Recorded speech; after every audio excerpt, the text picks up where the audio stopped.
Halo Sobat Kepo. Jenius atau dalam bahasa sehari-hari dituliskan jenius memiliki arti kapasitas kecerdasan atau kepintaran di atas rata-rata yang dimiliki oleh seseorang. Banyak versi yang mengatakan bagaimana manusia itu bisa menjadi jenius. Ada yang mengatakan itu adalah bawaan dari lahir, dan ada pula yang mengatakan bahwa jenius itu adalah usaha dari kerja keras, kemauan yang kuat untuk mendorong untuk menguasai bidang yang diminati. Namun percaya atau tidak, beberapa orang berikut ini malah mendapati dirinya mendadak menjadi jenius setelah terjadi sesuatu pada dirinya. Berikut manusia yang tiba-tiba jenius setelah mengalami kecelakaan. So, gak perlu berlama-lama lagi, siapkan diri kalian dan tonton videonya.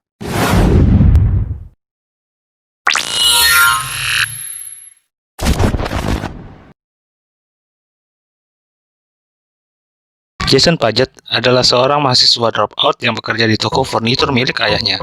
Namun, insiden penjamretan di sebuah karaoke bar di Tacoma, Washington, Amerika Serikat seketika mengubah hidupnya. Setelah mengalami cedera otak dalam, Jason seolah mulai melihat dunia di sekelilingnya dengan mata baru. Ia juga menjadi terobsesi dengan matematika dan fisika. Bermula pada tanggal 13 September 2002 pada malam hari, Jason pergi ke bar karaoke dekat rumahnya. Tak disangka, ia jadi korban penjamretan.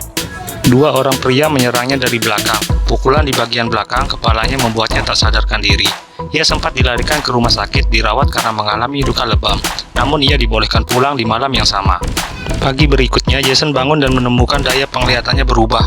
Ia bisa melihat hal-hal detail yang sebelumnya tak terperhatikan. Saat menyalakan keran di kamar mandi, ia melihat garis tegak lurus yang tergambar dari air yang mengalir. Awalnya dia merasa heran dan khawatir, namun apa yang dia lihat sedemikian cantik dan membuatnya kagum menatapnya. Tak lama Jason berhenti bekerja dan mengikuti ketertarikannya belajar matematika dan fisika, fokus pada fraktal pola berulang dalam geometris.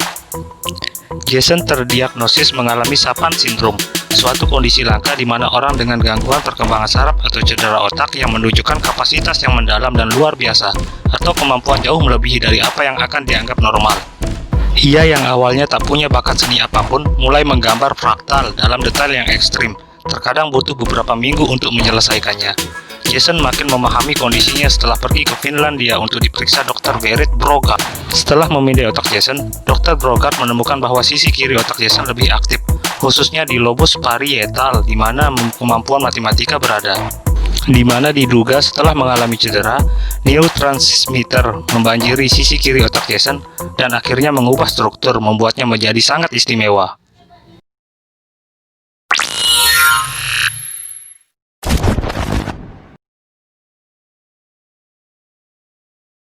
Clemens pernah mengalami kecelakaan yang mengakibatkan dirinya menderita cedera otak yang parah sejak kecil yang membuatnya cacat perkembangan dengan IQ di kisaran 40 hingga 50. Tetapi di luar dugaan, efek dari kecelakaan itu, dia mampu membuat patung hewan yang sangat akurat dari tanah liat. Clemens dapat membuat patung dari hampir semua binatang, bahkan jika dia hanya melihatnya sekilas.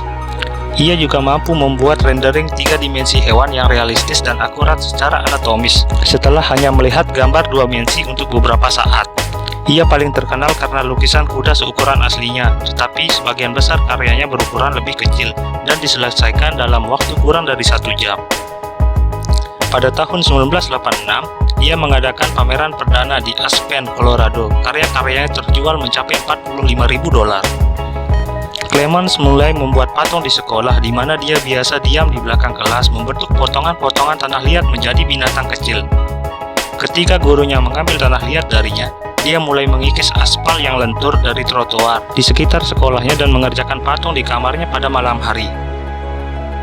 Meskipun dia tidak dapat mengikat sepatu atau makan sendiri, pikirannya entah bagaimana menangkap bentuk dan bentuk yang dia lihat, dan tangannya terampil dalam memproduksi gambar-gambar itu.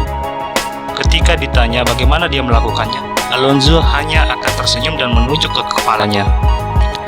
Alonzo dapat melihat gambar sekilas di layar televisi dari hewan apapun, dan dalam waktu kurang dari 20 menit, membuat replika yang sempurna dari hewan tersebut dengan akurasi 3 dimensi.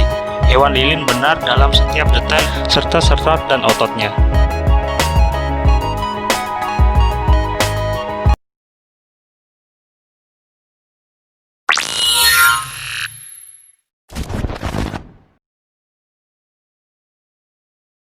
Benjamin McMahon, yang biasa dipanggil Ben, terbangun dari koma setelah kecelakaan mobil naas yang nyaris merenggut nyawanya.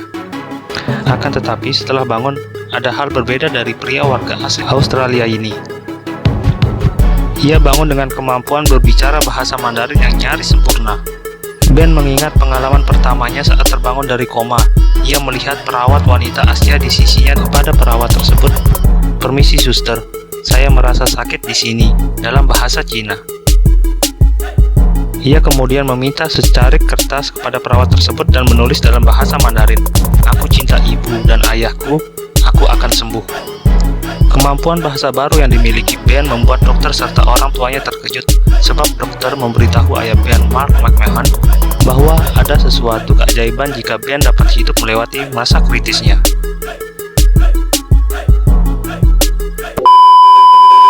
Selama beberapa hari terbangun dari koma, Ben hanya bisa berbicara dan menulis bahasa Mandarin.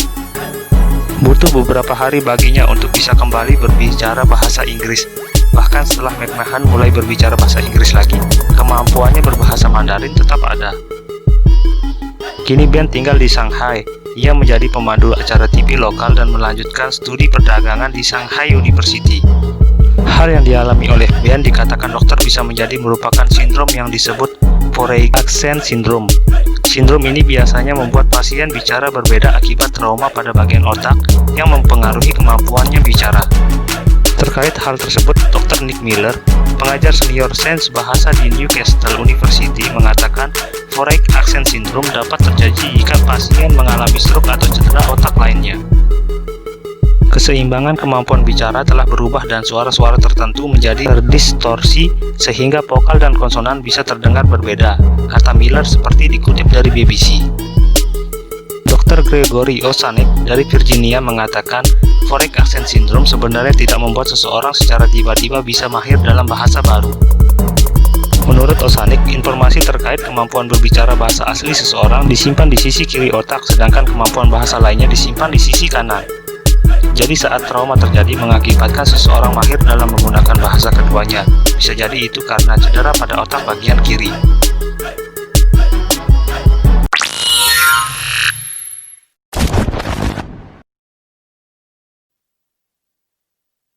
Pada tahun 1994, ketika Tony Sisuria berusia 42 tahun, dia disambar petir di dekat Albany, New York, saat berdiri di samping telepon umum. Dia baru saja menutup telepon dan berada di sekitar 1 kaki jauhnya ketika sambaran petir menyambar. Dia ingat melihat tubuhnya sendiri di tanah dikelilingi oleh cahaya putih kebiruan. Jantung Sisuria tampaknya telah terhenti, tetapi dia dibantu oleh seseorang wanita yang kebetulan perawat unit perawatan intensif yang sedang menunggu untuk menggunakan telepon. Sisuria menderita luka bakar di bagian wajah dan kaki kirinya, di mana aliran listrik masuk dan keluar dari tubuhnya. Beberapa minggu setelah kecelakaan itu, Sisuria berkonsultasi dengan ahli saraf karena dia mengalami kesulitan dengan ingatannya dan merasa lesu. Setelah melalui pemeriksaan neurologis dan lain-lain, tidak ditemukan sesuatu yang aneh. Setelah beberapa minggu, energinya kembali dan dia kembali bekerja. 2 minggu kemudian pun, hidupnya tampaknya telah kembali normal. Kemudian Sisuria selama 2 atau 3 hari menjadi terpesona dengan keinginan yang tak terpuaskan untuk mendengarkan musik piano. Dia memperoleh piano dan mulai belajar sendiri untuk bermain. Kepalanya dibanjiri musik yang sepertinya datang entah dari mana. Meskipun sebelum kecelakaan itu, dia tidak memiliki minat khusus pada musik. Dalam waktu 3 bulan setelah disambar petir, Sisuria menghabiskan hampir seluruh waktunya bermain dan mengaransemen. Tony Sisuria memulai debut komposisi piano pertamanya di Westport, Connecticut pada 12 Oktober 2007. Dia juga menulis buku yang merinci asal mula pengalaman musiknya.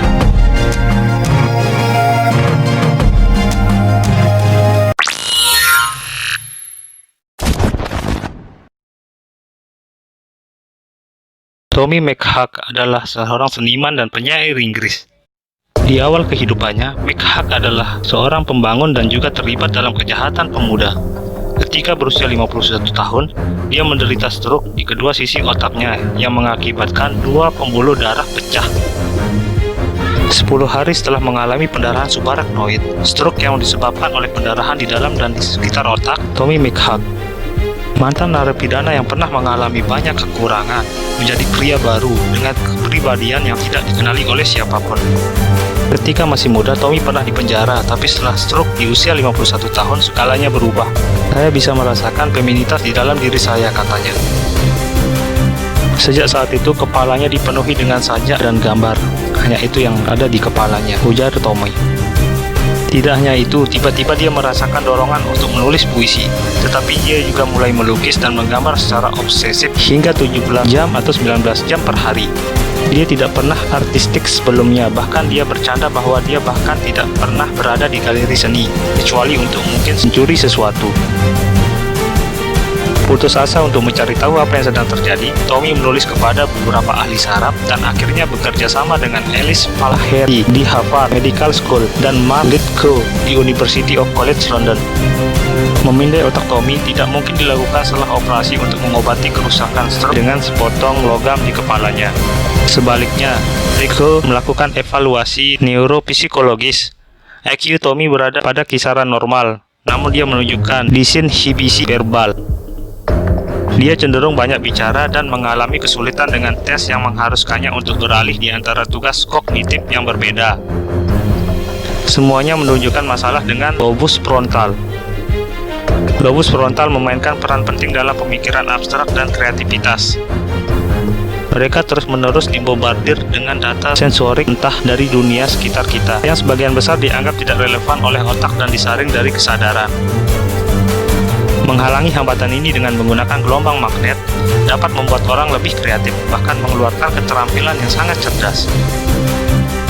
Itulah yang dilakukan pikiran Tommy sepanjang waktu, kata Litko. Semua yang dia dengar dan dilihat memicu aliran pergaulan yang menurutnya sulit dihentikan. Tommy melihatnya sebagai kotak yang menunjukkan koridor tak berujung. Dia mengatakan lukisannya mewakili gambaran sepersekian detik di otaknya.